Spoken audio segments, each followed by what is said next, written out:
Assalamualaikum warahmatullahi wabarakatuh.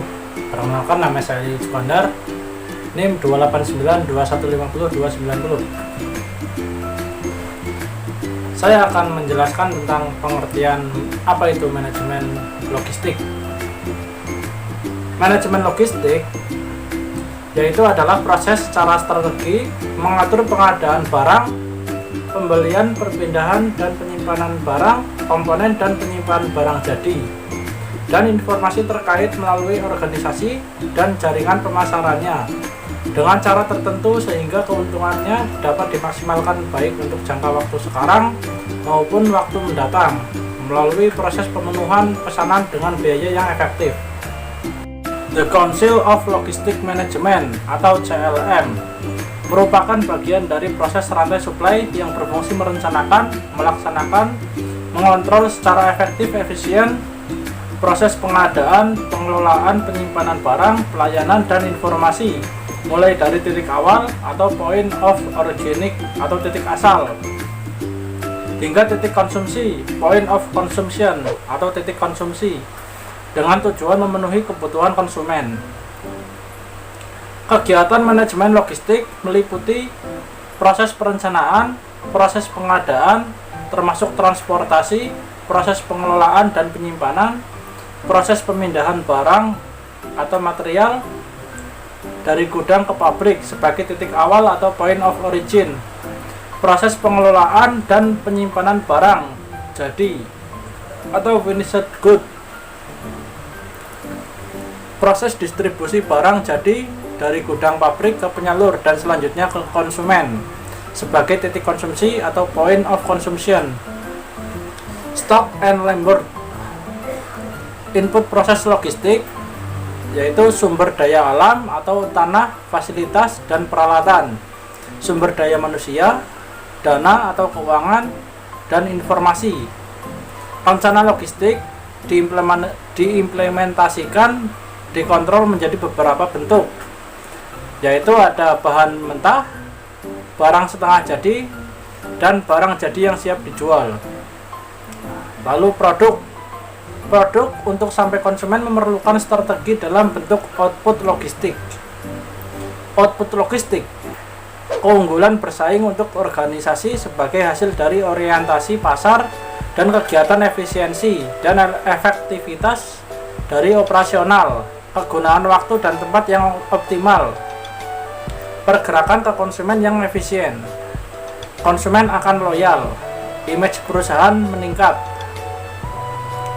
Lalu menurut Subagja pada tahun 1994, suatu ilmu pengetahuan dan seni serta proses mengenai perencanaan dan penentuan kebutuhan pengadaan, penyimpanan, penyaluran, dan pemeliharaan serta penghapusan material atau alat. Lalu menurut Lukas Dwintara Rumsari Hadi pada tahun 2004, yaitu serangkaian kegiatan perencanaan, pengorganisasian, dan pengawasan terhadap kegiatan pengadaan, pencatatan, pendistribusian, penyimpanan, pemeliharaan, dan penghapusan logistik guna mendukung efektivitas dan efisien dalam mencapai tujuan organisasi. Istilah logistik bersumber dari ilmu kemiliteran yang mengandung dua aspek, yaitu perangkat lunak, perangkat keras. Perangkat lunak yaitu merupakan kegiatan perencanaan pelaksanaan dalam pencakupan produksi, pengadaan, penyimpanan, distribusi, dan evaluasi. Lalu perangkat keras terdapat tiga hal, yaitu personil, persediaan atau supply, lalu peralatan atau equipment. Manajemen logistik di rumah sakit. Manajemen logistik adalah suatu subsistem yang sangat vital di rumah sakit. Menurut WHO pada tahun 89, salah satu sumber daya yang penting di rumah sakit merupakan sarana penting untuk proses penyembuhan, komponen biaya operasional terbesar di rumah sakit. Askobat Ghani pada tahun 89, komponen biaya rumah sakit, biaya investasi rumah sakit yaitu 30%,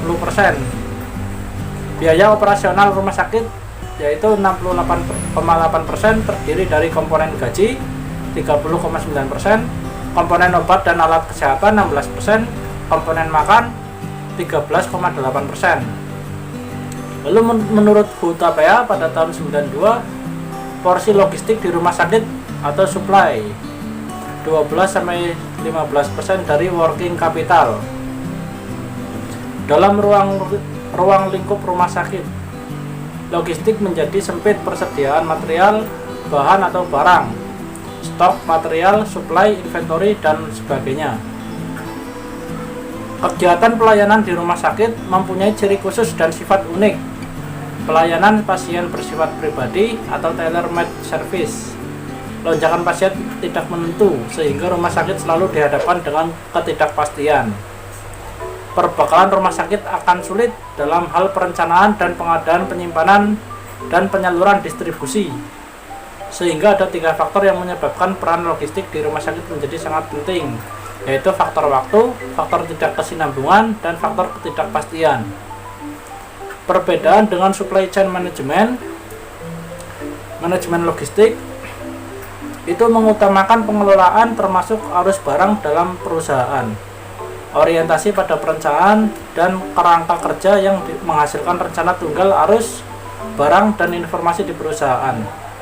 Sedangkan supply chain management mengutamakan arus barang antar perusahaan mulai dari awal kegiatan sampai akhir, sedangkan orientasinya atas dasar kerjasama dan mengusahakan hubungan serta koordinasi antar proses dari perusahaan mitra guna menunjang kegiatan proses sampai tangan konsumen.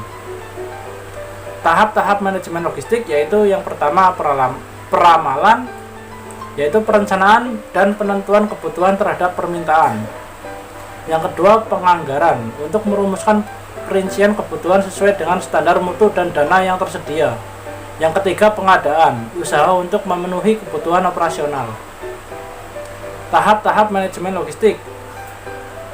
Yang keempat yaitu penyimpanan dan distribusi, merupakan pelaksanaan penerimaan penyimpanan untuk selanjutnya disalurkan ke unit pengguna.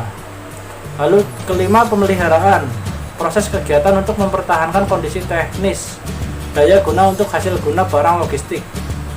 Yang keenam penghapusan kekayaan, yaitu memusnahkan barang yang tidak dipakai karena rusak atau sudah kadaluarsa berdasarkan peraturan yang berlaku. Lalu yang terakhir atau yang ketujuh, pengendalian, upaya menjamin terselenggaranya manajemen logistik rumah sakit. Sekian dari saya, Didik Sukandar. Mohon maaf apabila ada salah. Assalamualaikum warahmatullahi wabarakatuh.